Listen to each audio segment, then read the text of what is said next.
बिस्मिल्लाहिर्रहमानिर्रहीम वला तलबिसुल हक़्क़ बिल बातिल व तक्तुमुल हक़्क़ व अंतुम तालमून। हक़ को बातिल के साथ मत मिलाओ, हक़ मत छुपाओ और तुम अच्छी तरह जानते हो। सदक़ल्लाहुल अज़ीम। नाज़रीन, पब्लिक सेक्रेटरीट जुमा इस्लामी उगी से आप सबकी खिदमत में हाजिर हूँ। मेरे साथ जो भाई बैठे हुए हैं, रफ़ाकत साहब है इनका नाम, और ये करोड़ी के रहने वाले। आज से 1.5 साल पहले इनका बेटा इस्लामाबाद में कन्ना पुल के करीब मलक शहजाद साहब जो कि जज है हाई कोर्ट के, उनकी बेटी की गाड़ी ड्राइव कर रही थी और उस गाड़ी की टक्कर से इनका बेटा मौके पर जाँ बहक हुआ था। और उसके बाद इन्होंने बड़ी तगदो की कोशिशें की, वहाँ पर गए, वहाँ इन्होंने FIR दर्ज कराने की कोशिश की है, लेकिन इसकी बात किसी ने नहीं सुनी। इसकी बात कहीं पर इसकी बात की सुनवाई नहीं हो सकी, क्योंकि ये गरीब आदमी है और ये अमीर नहीं है, अफीसर नहीं है और जागीरदार नहीं है, तो इस वजह से इसकी बात कहीं पर भी नहीं सुनी गई। और हम एक इस्लामिक स्टेट में रहते हैं, मुसलमान हैं, और कुरान के मुताबिक अगर एक शख्स को नाहक मारा जाए तो वो पूरी इंसानियत को मारने के मुतरादिफ होता है। तो हज़रत उमर रज़ियल्लाहु अन्हु का एक कौल है कि जिस इस्लामिक स्टेट में, मुसलमान माशरे में अगर कोई शख्स कत्ल होता है और उसके कातिल जो है वो पहचाने नहीं जाते, या वो जो है उनकी सुराग रसानी नहीं की जाती, तो इसका ये मतलब होता है कि वहाँ के जो हुक्मरान हैं, जिम्मेदार हैं, वो इसके जिम्मेदार होते हैं। तो मैं पुरजोर अपील करता हूँ चीफ जस्टिस ऑफ पाकिस्तान से, और इसके अलावा चीफ ऑफ आर्मी स्टाफ से, और मौजूदा केयर टेकर जो हमारे वज़ीर आज़म साहब हैं, उनसे मेरी पुरजोर अपील है कि हम मुसलमान हैं, हम पाकिस्तानी हैं, इस मुल्क के बाशिंदे हैं। ये हमारा हक है कि हमारे साथ अगर कोई ज्यादती हो जाए तो इसकी पूछगछ जो है वो स्टेट पर आयद होती है कि स्टेट जो है उसकी पूछगछ करे, और जो इस जुमरे में नुकसान करने वाले लोग हैं उनको कैफर किरदार तक पहुंचाया जाए।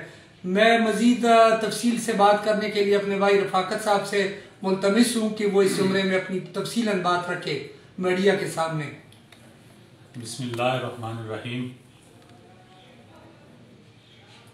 8 जून 2022 पाकिस्तान के दारुल हुकूमत इस्लामाबाद में मेरा बेटा शकील अहमद और उसका दोस्त अली हसनैन सेवरफूड वाक़िया बिलू एरिया से ड्यूटी करके वापस आ रहे थे कि मौका फैज़ाबाद स्वान स्टाफ के रोड की साइड पर पैदल जा रहे थे कि पीछे से आने वाली गाड़ी नंबर LEJ 17666 ने उनको कुचल दिया और वो दोनों मौका पर फौत हो गए। उसके बाद जब मैं SHO police station Khanna Islamabad में SHO अली साहब से जब मेरी मुलाकात हुई तो SHO अली साहब ने हमें कहा कि यह गाड़ी हाई कोर्ट के जज जस्टिस मलिक शहजाद अहमद खान की है, ये हाई कोर्ट की गाड़ी है और जज मलिक शहजाद अहमद खान की बेटी इस गाड़ी को ड्राइव कर रही थी। तो उसके बाद जितना भी कानूनी तरीक़ाकार, मैं पाकिस्तानी शहरी हूँ और मैंने पाकिस्तानी कानून पे अमल किया। मैंने पुलिस स्टेशन खन्ना में दरख्वास्त दी, FIR कटी, मैं अदालत गया। 1 साल तकरीबन हमारा सिविल अदालत में, सेशन अदालत में गुजरा। इस्लामाबाद के सेशन और सिविल जज साहिबान ने हमारी कोई दादरसी नहीं की।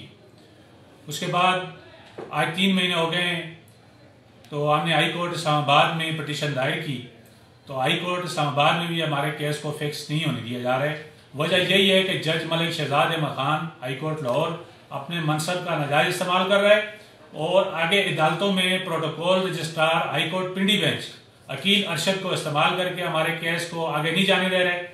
हमारे केस पे जो है ना गिरफ्तारी नहीं होने दे रहे, वो अपने मनसब का नाजायज इस्तेमाल कर रहा है।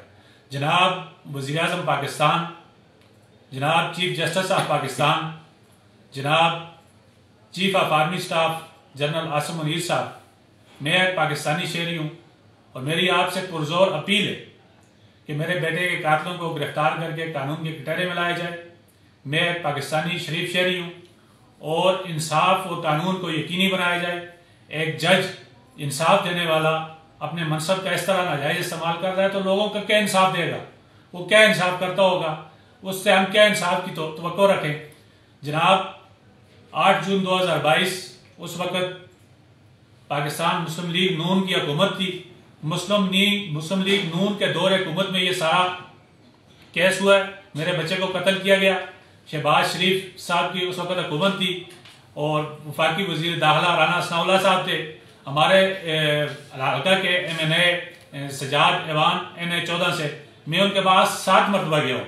मैंने उनको 7 मरतबा में उनके पास जाके कहा कि मेरे साथ ये जुल्म हुआ है और मेरे इस केस पे जो है ना आप एक्शन लें। तो सजाद ऐवान साहब ने हमें कहा कि जी ये तो केस ही मेरा है, मैं इस केस का मुद्दई हूँ, ये बच्चा ही मेरा है। लेकिन वो झूठी तसलियाँ देते रहे और जज के साथ जज की चापलूसी करते रहे, जज से अपने मकसद हल करवाते रहे, अपने केस डील करवाते रहे और आज तक जो है ना आज 18 महीने गुजर गए हैं, आज तक जो है ना उस कातिल की गिरफ्तारी नहीं हो सकी। तो मैं आपसे पुरजोर अपील करता हूँ जनाब वज़ीर आज़म पाकिस्तान, जनाब चीफ जस्टिस ऑफ पाकिस्तान, जनाब चीफ ऑफ आर्मी स्टाफ के एक जज कानून की धज्जियां उड़ा रहा है, कानून को जो है ना उसने अपने घर की लोंडी बनाया हुआ है। तो जनाब मैं एक पाकिस्तानी शहरी हूँ, मेरी आपसे मुद्दबाना दरख्वास्त है कि मेरे बेटे के कातिलों को गिरफ्तार करके कानून के कटहरे में लाया जाए और कानून को और इंसाफ को यकीनी बनाया जाए।